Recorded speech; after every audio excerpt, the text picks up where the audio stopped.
A bunch of thanks, Ms. Zohra Mirzad. Your melodious and heartfelt recitation brought spiritual and bliss to our program. At the beginning of the program, with the kind permission, I would like to briefly introduce the Women Online University to the audience. Women Online University was established in 2022 by a group of young and aware individuals who recognized the need to provide educational opportunities to deprived Afghan girls with the support of respected scholars and successful managers, including Professor Abdul Farid Salangi and Ms. Farida Haidari. It emerged as the largest and first online university in Afghanistan and region.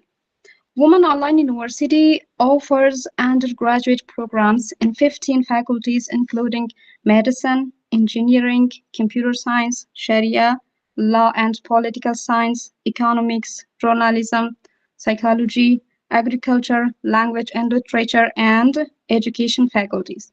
It also has two electronic libraries, one general and one medical, making it scientific and technological research center online.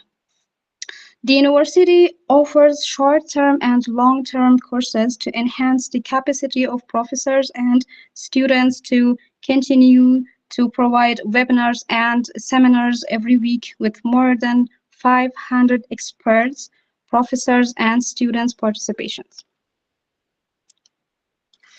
In order to speed up the delivery of services to students and researchers, Women Online University has launched its official website. The university has a team of professors, experts, and experienced staff from all over the world who have joined the institution through online classes.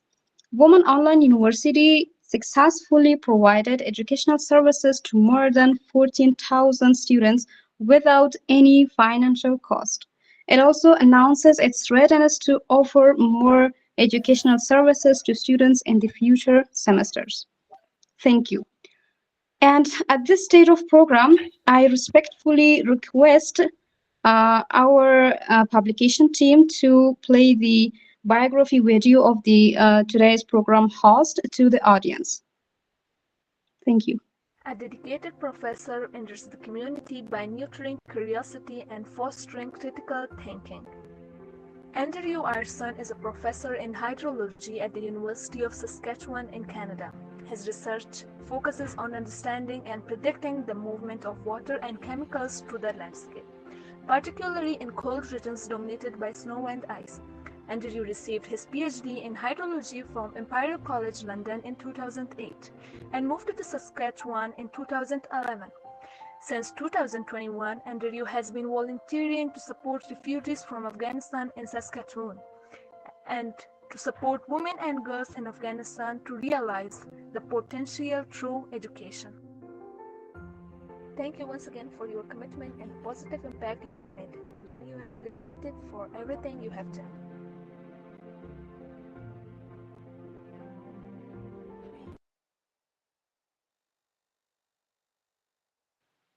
A special thanks to our publication team for playing the video. It is my honor to invite Pohanmal Sohaila Irfani, the Vice Chancellor of Academic Affairs of Women Online University, to begin the program with her sweet speeches. Pohanmal Sohaila Irfani.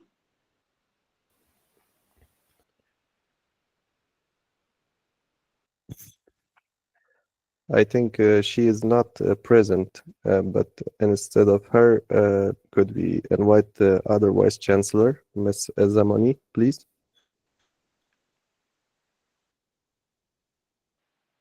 Okay, sure, Ustad Adela Zamani. تشکر از شما فیزیو جان عزیز. من صحبت ها خواهم البته کوتاه بعد برنامه ترجمه شما داشته باشیم. سلام می‌دارم به همه عزیزانی که در جلسه هستن، از جمله هیئت رهبری دانشگاه آنلاین عزیزان، رئیس و محترم معاون سید عزیز البته حضور ندارم و عزیزانی که در جلسه هستن و استاد گرانقدری که امروز با ما هستن در وبینار در جستجوی معنا.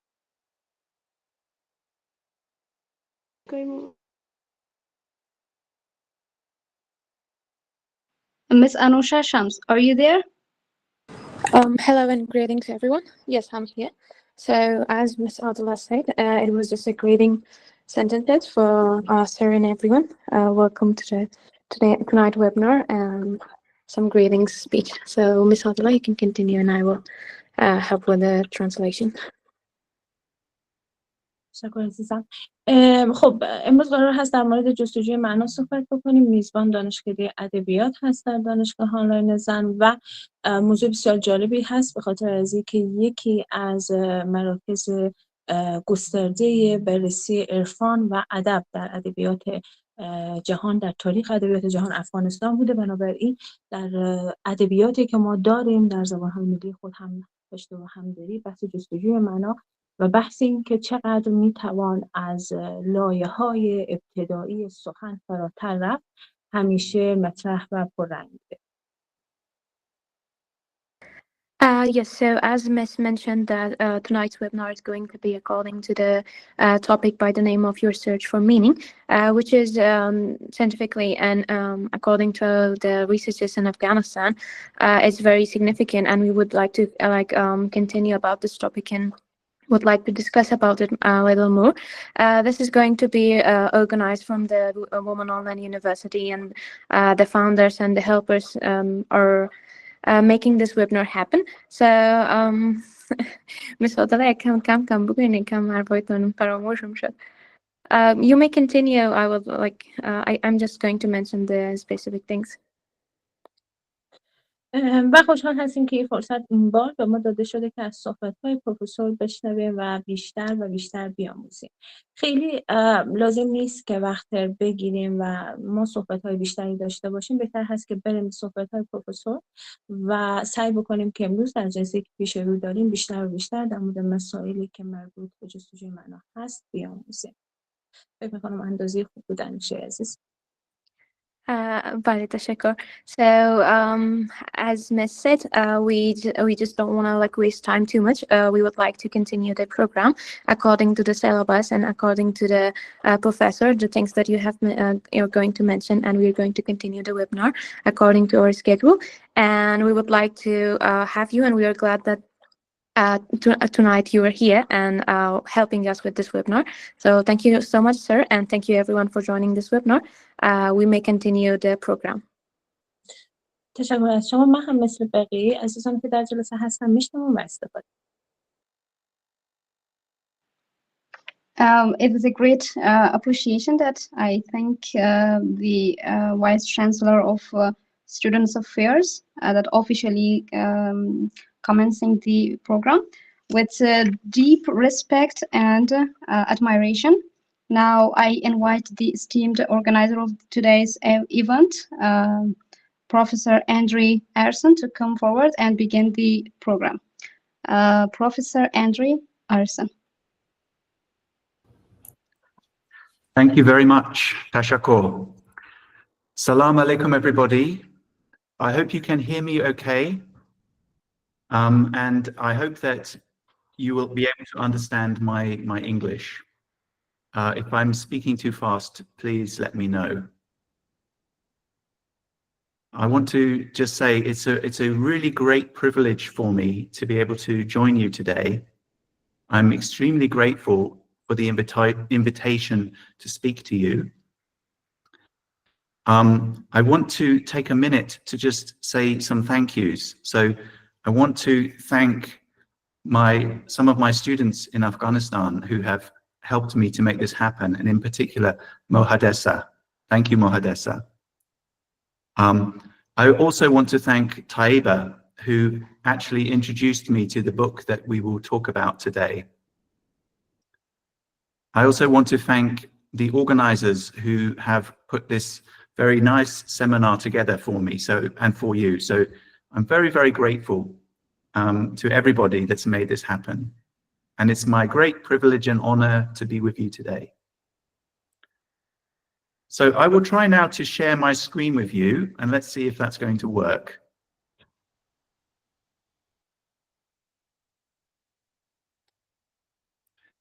So hopefully everybody can now see my PowerPoint presentation. Yes, sir, we have it. Excellent, excellent. All right then, so let me begin my presentation. My objective today is to share with you the ideas from this book that's called Man's Search for Meaning by Viktor Frankl. This is a very, very good book that I think everybody around the world should read and try to understand. So the point of my presentation is not to tell you what you have to do and to give you the solutions for your problems, but to make you think about the ideas in this book and how you could use those ideas in your life. So it's not just about literature, this is about really trying to take something very practical from this book. Now, I've already been introduced, so I will keep my introduction very quick. I'll just tell you, I'm a professor in Canada. I'm originally from England. And there are three things that are very important in my life. The first one is, of course, my family, my wife and my children. The second is my day job. So I don't know if you know the expression, don't give up your day job. This is an English expression that we use when somebody, for example, is a good singer or a good musician, but they're not that good. So we say to them, you're a good singer, but don't give up your day job. You're not going to be able to make a career out of singing. So I have my day job, which is hydrology, research and teaching about hydrology. And it's all about the environment and the way that water affects, where do we get water from, in the ground, in rivers, and how do plants use water, and so on and so on. So that's my day job. And what I like to do in the evenings and the weekends is pursue my passion, which has been working with refugees and people from disadvantaged backgrounds, trying to help them to get access to educational opportunities.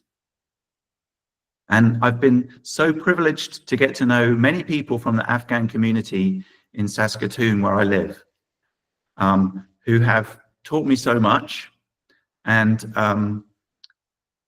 I've come to understand something about the situation of people in Afghanistan, and in particular women and girls. And so I'm very motivated to try to do what I can to help those people find a way forward in a very difficult situation that they're in. Okay, so let's turn now to the topic. Man's Search for Meaning by Viktor Frankl. Viktor Frankl was a Jew who was from Austria in Europe. And he was taken into the concentration camps during World War II, during the Holocaust, as many, many thousands, hundreds of thousands, in fact, millions of Jews were taken. And in those camps, the people endured the most horrendous conditions and suffering and death. All of Frankl's family were killed in the concentration camps, his wife, his parents. And it was the most devastating and impossible situation any human being could ever face. But Frankl was one of the very few people who actually survived, who at the end of the war was liberated from the concentration camps and went on to write a book about his experiences. And that book is called Man's Search for Meaning. One of the things he said, a very excellent quote is given here, and I'll read it to you now. The one thing you can't take away from me is the way I choose to respond to what you do to me. The last of one's freedoms is to choose one's attitude in any given circumstance. The pictures here just show some of the people who have been taken into those camps. So let's try to, I recommend that you read this book and think about it for yourself. It's quite a short book and very clearly written, but I will try to share some of the lessons that I took away from this book. And the first lesson is about visualizing your future. Visualizing your future, okay? So on, this is a quote from page 73, or a reference to page 73 in the book. He talks about a time when he was feeling very miserable. He was having to walk to a work site. He was cold, hungry, in pain, and he was forced to work. He was thinking about this, and he thought he resented the fact that his every thought was focused on the simple matter of survival. So he couldn't think about, you know, he couldn't think about poetry or art or religion or anything elevated, anything to, you know, that we think about to elevate ourselves. He had to just focus on the mundane task of survival. All he could think about: where am I going to get food from? How am I going to stay warm? And he resented it. He was not happy about that. But then his mind shifted, and he imagined himself in the future. He imagined that he's sitting in a lecture room in a very comfortable building with an audience listening to him, slightly like what we're doing now. You're all listening to me. So in a way, I'm having that experience now. And he's talking to this audience about his experiences in the concentration camps. This is in his imagination. And it gave him an immense sense of hope. And it let him come outside of himself and see what could be in the future, even when he's in a very bad situation. So by visualizing a better future, he was able to rise above the suffering and the situation that he was in. This is one of the lessons. You can always access an inner strength within you by visualizing the future. Visualizing what could be in the future, what could come to pass. Okay, that was my first lesson. I hope I'm not going too fast here. I will keep going. The second lesson is about why and how. Why and how. And it's an idea from Nietzsche, who's a philosopher. The quote from Nietzsche is, "He who has a why to live for can bear any how." What does that mean? He who has a why to live for can bear any how. Well, let's just try and understand this by thinking about some example. Think about any activity that you might undertake in your life. For example, cooking a meal for your family, let's say. Now, you have to know how to cook the meal. I have to take the rice and the onion and the oil, and I have to cut this, and I have to put these spices and everything. That's the how to do it.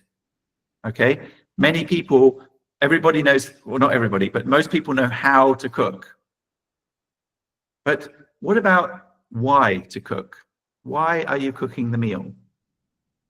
Are you cooking the meal because you have to, because it's your job, and if you don't, somebody's going to shout at you or something like that? Is that why you're doing it? What if you are doing it because you want to do something good for your family? You want your sister and your mother and your father to enjoy the meal, or your husband or your friends or your wife.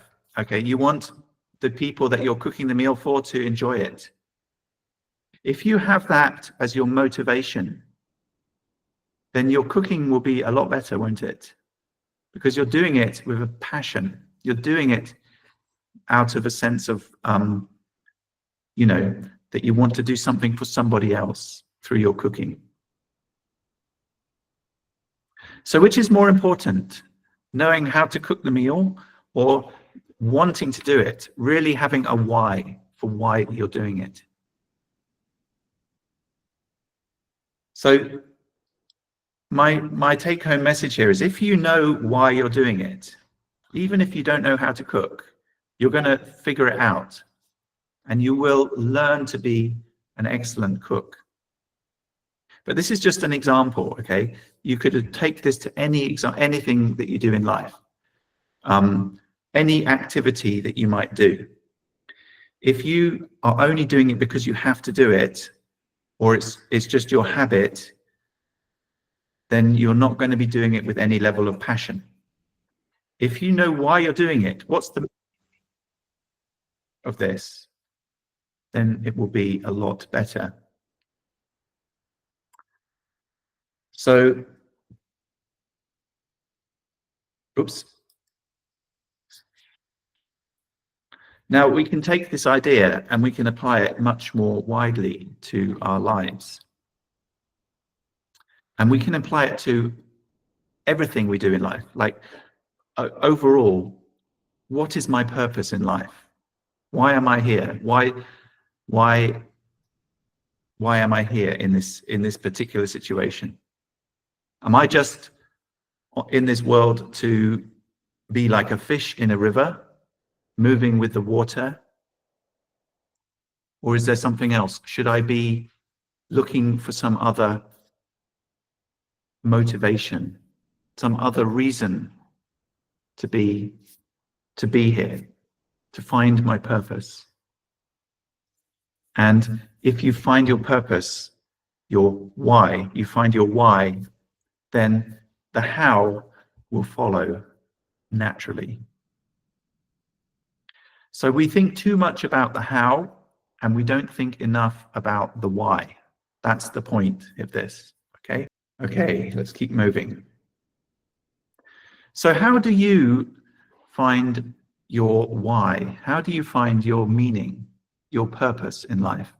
How do I find my purpose in life? Well, everybody around the world, everybody is unique. Everybody is an individual. So I can't tell you what your meaning is, and you can't tell me what my meaning is. But what I can tell you, and what Viktor Frankl is telling us, is that we do all have a meaning. We do all have a purpose. Everybody can find their purpose. Everybody in their unique situation should be able to find their meaning in life and their purpose. But you won't find it if you don't look for it. So you have to look for it. So Frankl suggests that there are 3 ways that we find meaning. And I'll try to explain each one. So the first one is through work.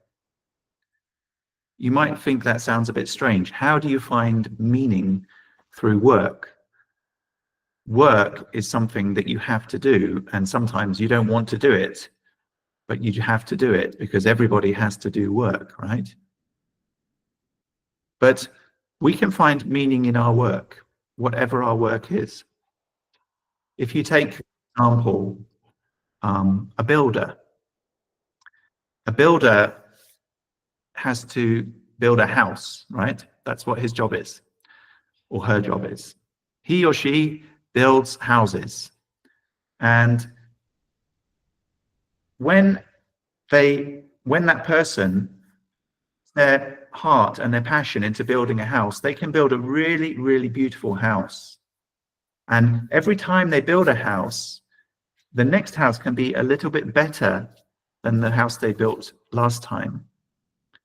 And so they can develop a sense of meaning around what they are giving to people through their work. They can think, this family that's going to buy the house that I built is going to have a happy life because of my work, because of what I did. This family is going to have a better life. So I have done something good through my work as a builder. And when that builder is going to die, when he is old and going to die, he can look back on his life and feel satisfied with the fact that he did build so many beautiful houses for people, and each time he made a slightly nicer house, and he made it really, really, really well. So this is how you find meaning through work. Through the knowledge that what you're doing in your actions is helping other people.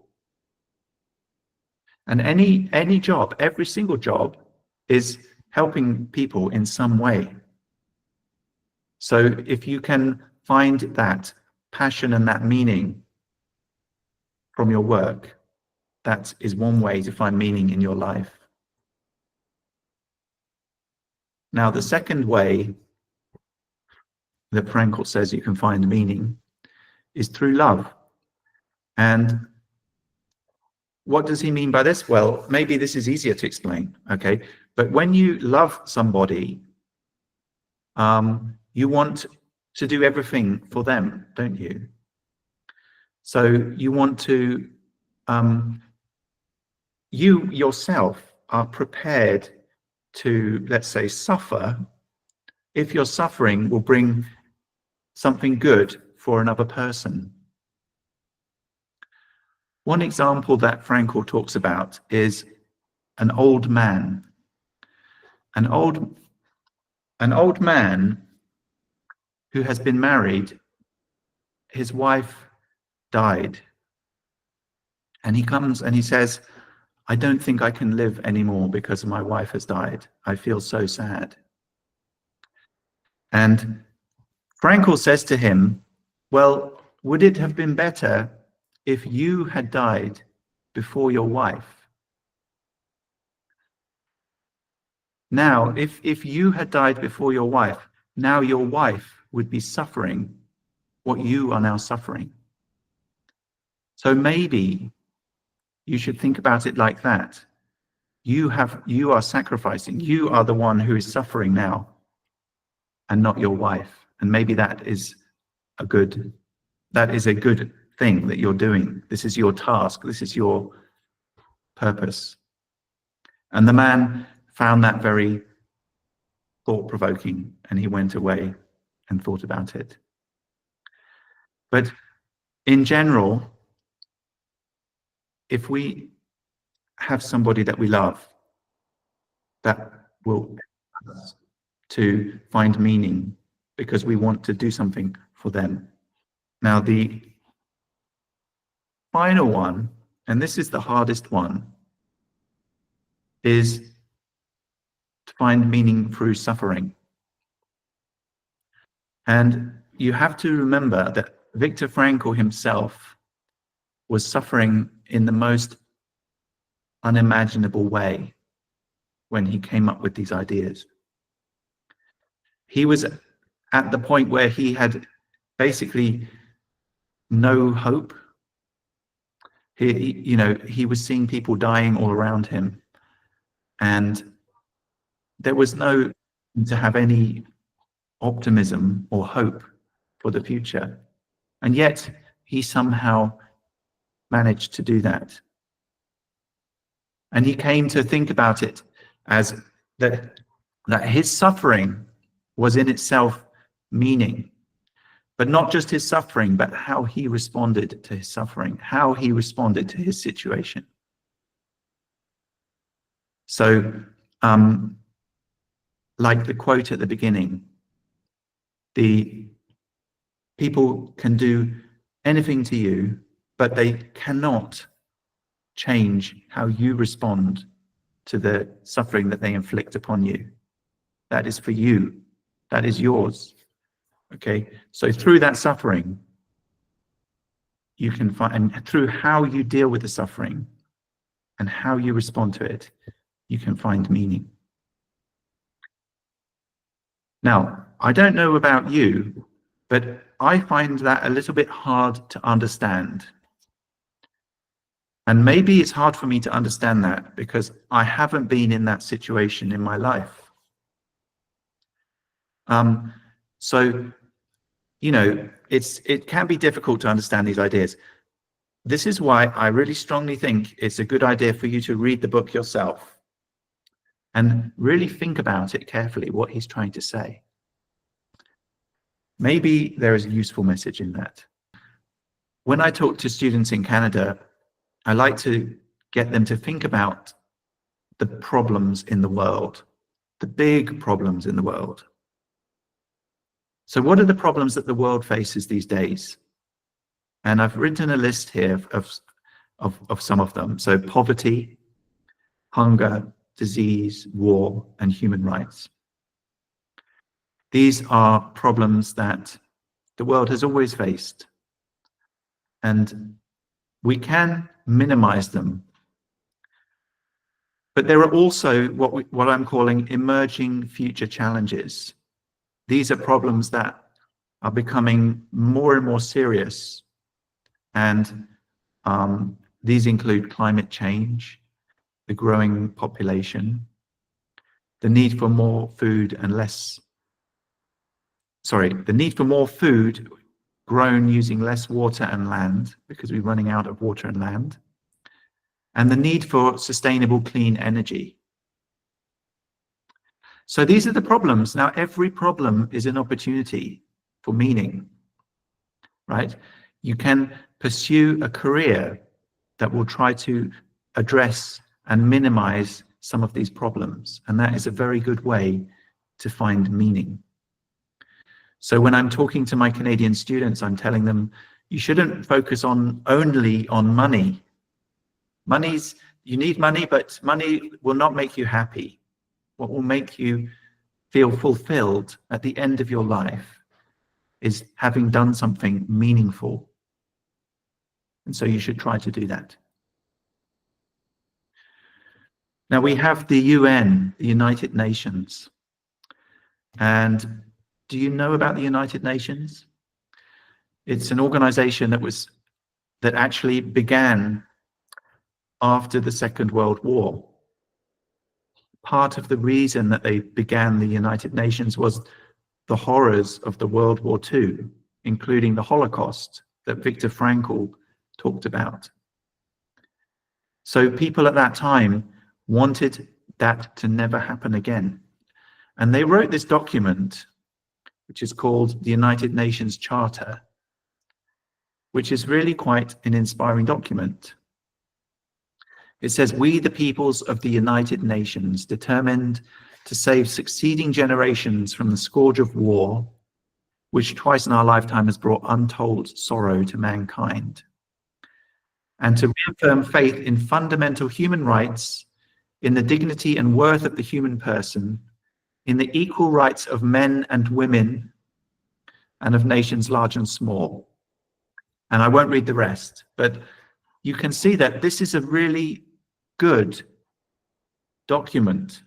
Really, I think it's an excellent statement that everybody should agree with. And you can see that some governments around the world are not conforming to this.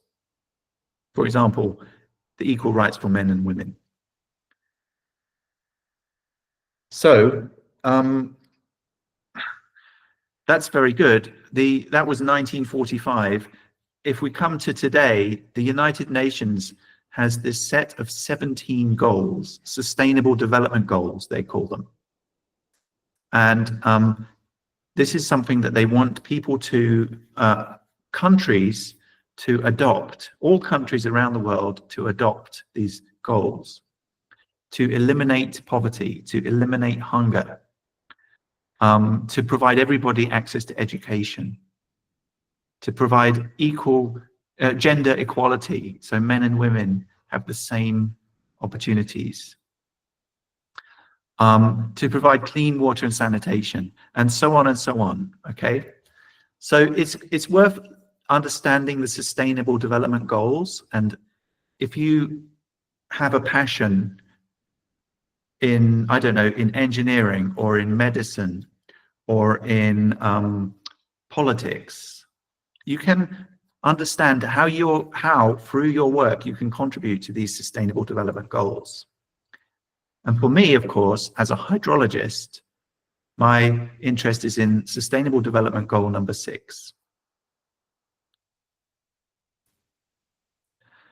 So, I've talked to you about the UN. I've talked to you about finding meaning, and in particular, finding meaning through work. And what I want you to do, what I think you should do, is I think you should try to make a plan for yourself. So you know your situation, you know what's happening with you, you know what opportunities you have now and what opportunities you would like in the future. So only you can do this. So you can write down the following. What is your long-term plan? What do you want to do with yourself? When you're old and you look back on your life, what do you hope that you will have accomplished in your life? That is your long-term goal. Long-term goal. Okay? So you can write it down. My long-term goal is to. Okay? Now, you cannot, and I cannot, nobody can accomplish their long-term goal tomorrow, okay? Because it's a long-term goal. It takes a lot of work and planning to be able to do it. So to get to your long-term goal, you also need a short-term plan. Your short-term plan is things that you can do right now, things that you can do today and tomorrow, and they will move you towards your long-term goal. Okay, so right now I can practice my English. Right now I can study math, self-study math, for example, if you want to do that. Or I can make a network. I can reach out to other people I know online, and I can set up a group, a support group. And we can talk about our goals and we can encourage each other. And these are the kinds of steps that you can take that will move you forward towards your goal. So you have to think about positive steps that you're going to take to achieve your goals, even when it feels like there's no possibility of achieving my goal. Okay? Because you don't know what the future holds. None of us do. So the only thing you can do is take positive steps. So I think you should think carefully about this one. Can you find a partner to hold you accountable for your activities? So, and this sounds easier than it is in reality, okay? I'll give you an example. I have some students that are trying to pass their English language qualification.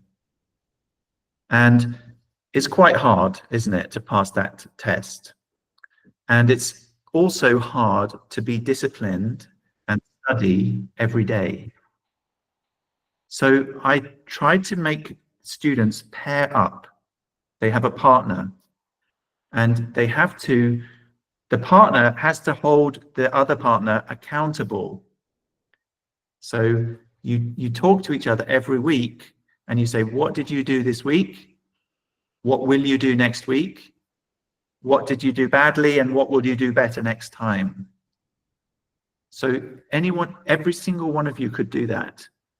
It doesn't have to be with English, it could be with anything, right?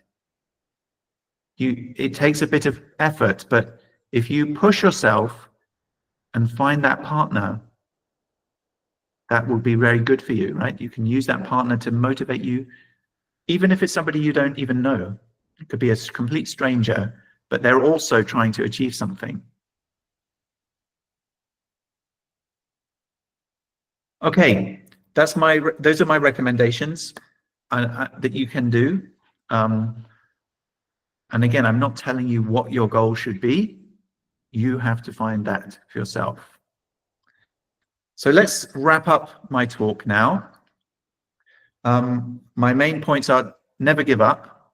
Doesn't matter how bad the situation is. Giving up is not an option. I advise you to read this book, Man's Search for Meaning by Viktor Frankl, and try and understand it. You have to really think carefully to understand it. I recommend that you try to develop networks of support, connecting with other people. You don't need to do this on your own. And what you really need to do is develop your sense of purpose. That's what we all need to do, including me and everybody else. We need to develop a sense of purpose. Work hard despite everything. And prepare yourself. Prepare yourself for the opportunity when it presents itself. Thank you very much for listening to me. I'm going to stop talking now. I've finished my presentation. Now you're welcome to ask me anything you like. But I've also written down some questions here for you to think about. So I'll hand it over now to the moderator and we'll see where the discussion will go.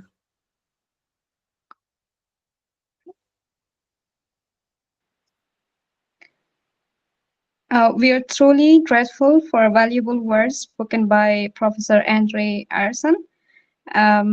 Professor Arison, your thoughtful insights have greatly enriched our understanding and are really appreciated. Thank you so much. That was a nice discussion and I really enjoyed. Now, it is with the utmost respect that I kindly request to the respected Dean of Language and Literature faculty to conclude today's program. Thanks a lot, Ms. Sanizay. Bismillahir Rahmanir Rahim. Can you hear my voice? Yes. Yes, sir. Thank you. Hello and greetings to the respected President of the Women Honor University, Honorable Professor Abdul Farid Salangi, esteemed Dr. Suhaila Alfani, Vice Chancellor for Academic Affairs, Honorable Ms. Adila Zamani, Vice Chancellor for Students Affairs, our distinguished guest, Professor Andrew Arison, respected faculty heads, department heads, esteemed managers, all professors, students, and their guests. I hope you're all well and healthy. Maulana Jalaluddin Muhammad Balkhi, or some in English tell him Rumi, or Jalaluddin Rumi says that "Ay nuskhay nama ilahi ke toyi, wa ayine jamal shahi ke toyi." بیرون ز تو نیست هر چه در عالم است در خود بطلب هر آنچه خواهی که تویی. It means that you're the copy of the God's divine letter. You're the mirror of the King's beauty. Everything in the world is not outside of you. Search within yourself for all that you seek, for you are it. Maulavi in this poem makes it clear that the search for meaning starts from within ourselves. It tells us that humans are like a reflection of God's beauty and greatness. Everything we're looking for, such as purpose, happiness, and understanding, is already inside us. And instead of searching for answers only in the outside world, we need to look into our hearts and minds to find the truth. This message connects deeply to the topic of the webinar, your search for meaning. It teaches us that life's meaning is not always found in achievements, positions, or the opinions of others, or as the professor says, in money. True meaning comes from knowing ourselves, understanding our values, and finding peace within. Just like Maulavi says in the poem, when we understand our true selves, we discover that we already have what we are looking for. This is an important reminder for everyone seeking purpose in life. Thank you, Professor Harrison, for your insightful presentation on the topic, your search for meaning. It was really meaningful and enjoyable. You have shared important lessons from Viktor Frankl, who survived the Holocaust and found deep meaning in life. Even in the most difficult circumstances, one of the most powerful messages from Frankl's experiences is that we always have the freedom to choose how we respond to the life's challenges, no matter what happens around us. Professor Harrison also talked about the idea of finding a why in life, using Nietzsche's words. He who has a why to life can bear an anyhow. This shows that having a strong purpose can help us face life's challenges. By visualizing a better future and focusing on our why, we can overcome difficult situations. Just like Frankl did when he was in the concentration camp. It gives us the inner strength to keep moving forward, even when everything seems hard. Additionally, we learned about the importance of helping others, especially in the case of women and girls in Afghanistan, who face great challenges in accessing education. It is inspiring to hear about the commitment to learning and how learning English helps them stay connected to the world. Finally, Professor Harrison encouraged us all to develop a sense of purpose, set goals, and work hard. Despite difficulties, he reminded us that every challenge is an opportunity for growth and meaning. We should all never give up, connect with others, and help those around us, because that's how we truly find meaning in our lives. میخوایم کمی داری هم صحبت بکنم که خسته نشم. Your search for meaning، یعنی در جستجوی معنای خود باشیم، در جستجوی معنای زندگی باشیم. همه ما داستان‌های جالب از هدف زندگی، هدف و انگیزه در زندگی خود ما داریم. در شرایط کنونی که بسیاری از دخترها در سراسر دنیا با چالش‌های بزرگ و محدودیت‌های شدیدی روبرو هستند، خصوصا در افغانستان. باور بکنید محدودیت‌ها تنها به افغانستان نیست، از بسیاری کشورهای دنیا بالای دختران افغانستان محدودیت وضع است. مفهوم انگیزه و هدف در زندگی اینجا است که بسیار زیاد مهم و اساسی میشه. این مفاهیم نه تنها در جهت رشد فردی و اجتماعی انسان حیاتی است و نقش مهم را بازی میکنه، بلکه در شرایط سخت میتونه منبع از قدرت و امید باشه. فلسفه که در پشت این مفاهیم قرار داره که این هدف است و انگیزه هستن، میتونه به دخترها کمک بکنه که در برابر مشکلات خود ایستادگی کنن و به دنبال تحقق آرزوهای خود باشن. انگیزه بسیار کلمه جالب است. خب من همیشه این موضوع رو یاد کردم با دوستای خود که 100 کتاب بخوان انسان انگیزه نمیته، ولی یک کلمه میتونه انسان انگیزه بسیار بالا بده. 100 کتاب نمیتونه که 100 شخص و 100 کتاب نمیتونه انسان رو به انگیزه بکنه، ولی یک کلمه بسیار کوچک رو میتونه دوباره به انگیزه بکنه. بسیار چیز جالب در وجود انسان هاست همین انگیزه. انگیزه در زندگی به معنای داشتن نیروی درونی است که انسان به سوی انجام کارها و دستیابی به هدفشان کمک میکنه. برای یک دختر در چنین شرایطی انگیزه ممکن است از منابع مختلف نشأت بگیره. میتونه از جمله عشق به خانواده باشه، تعهد به جامعه باشه، یا حتی آرزوهای دستیابی به استقلال و برابری با دیگران باشه. در فلسفه مانند فلسفه نیچه مفهوم داشتن چرا که باید ما داشته باشیم در زندگی خود بسیار مهم است. به این معنی است که اگر فرد هدف و انگیزه قوی برای زندگی داشته باشه قادر خواهد بود که هر چالشی غلبه بکنه. به طور مشابه دخترانی که به خاطر تحصیل آزادی و خود انگیزه دارن میتونن در برابر محدودیت‌ها و مشکلات مقابله بکنن. هدف در زندگی هم خیلی خیلی مهم است.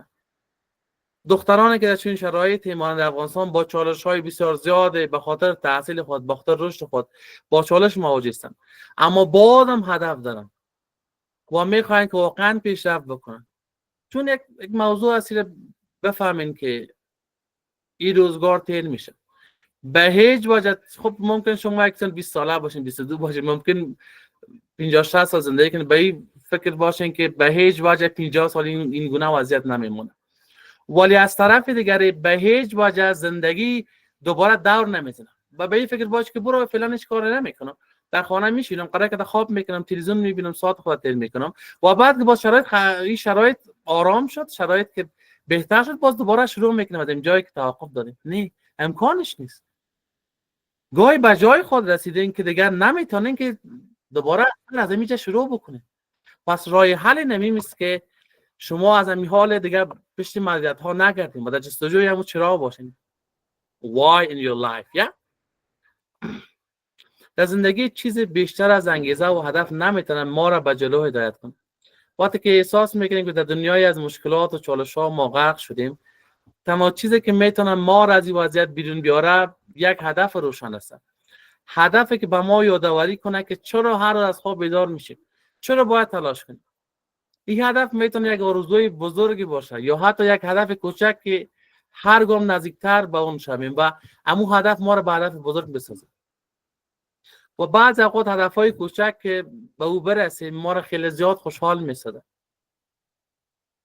و همچون انگیزه قوی. باید همین نیچه says why we should have a question in our life, that why we are living, why we are doing, why we are studying, why we are here in this webinar tonight, yeah. پس دختران عزیز، در زندگی ما همیشه دونه و خب اصلا پلان وجود داره. قسمی که پروفسور اریسون سید پلان های بلند مدت، پلان های کوتاه مدت و ما باید هزار دوش استفاده کنیم. هم پلان دراز مدت داشته باشیم و هم پلان کوتاه مدت و این ما را میتونه که پر انگیزه نگه بداره و ما مطمئن هستم که یک روز به همه اهداف خود میرسیم. من همیشه یک قصه را به دوستان میکنم، میگم که یک کوه هست که هیچ راهی نداره که ما به او بالا شویم، ولی ما پشت از این میافتادیم که ما باید به اینجا بالا شویم. ببینید آخر راهش پیدا میکنیم و این از شخصی که قراره که در بغل ششته میگه که هیچ راهی وجود نداره، امکان نداره که ما پیش بریم، از این بهتر است. یعنی هیچ چیزی ناممکن نیست جز یک چیز، که انسان یک بار پیر شود دیگه جوان نمیشه و باید بفهمه که می جوانی تان دیگه دوباره پس نمیایه و اگر منتظر فرصت بشینیم که خب بیاین صبر بکنیم یک 5 سال بعد باز فرصت که اومد شروع میکنیم، هم امکانش نیست. چون زندگی تان دوباره برگشت نداره و این جوانی که دوباره نبیاد دیگه تو نمیتونی که دوباره ازش شروع بکنی. Okay? So you should have motivation, you should have goals, and you should have plans for your life. Yeah? So thank you for joining us today. This webinar was organized by the Language and Literature faculty at our university and has been a great honor to be with you all. I want to give a big thank to our special guest, Professor Andrew Arison, for his wonderful presentation on your search for meaning. His ideas and thoughts have helped us think deeply about life, purpose, and meaning we can find in our everyday experiences. We have learned that finding meaning is important in our personal lives, studies, and work. It helps us stay motivated and make better choices. I would like to take a moment to express my heartfelt gratitude to several key individuals and groups who made this webinar a success. First, a big thank you to organizing team, especially Ms. Atai and Mr. Fakri, Ms. Joyan, and everyone in the organizing team for their excellent efforts in planning and managing this event so professionally. Your dedication and hard work made everything run smoothly. I also extend my sincere appreciation to the university leadership for creating such a supportive and enriching academic environment that encourages important discussions like today's webinar. A special thanks to Ms. Fawzia Sanizai and Ms. Anusha Shams, the program hosts, for guiding us through the session so beautifully and ensuring the event remained engaging and well organized. Lastly, I would like to thank all the students who stayed with us until the end. Your participation and commitment are truly appreciated and show your dedication to learning and growth. Thank you all once again, and I look forward to more such meaningful academic gatherings in the future. And thank you again to Professor Harrison and everyone here today. Let's keep learning, growing, and finding meaning together. As we finish this session, I encourage all of us to reflect on what we learned today and think about how we can use these lessons to improve ourselves and help others. Thank you very much. Thank you for your warm speeches and active participation in this program. We hope that we have been able to make a small contribution towards advancing our shared goals by presenting useful topics and creating an opportunity for exchanging ideas. Your collaboration and engagement made this program a great success. We look forward to seeing you at the future events and encourage you to apply the knowledge and the experiences gained here in your personal and also professional lives. Wishing success to all of you. Thank you again and have a nice time. Goodbye.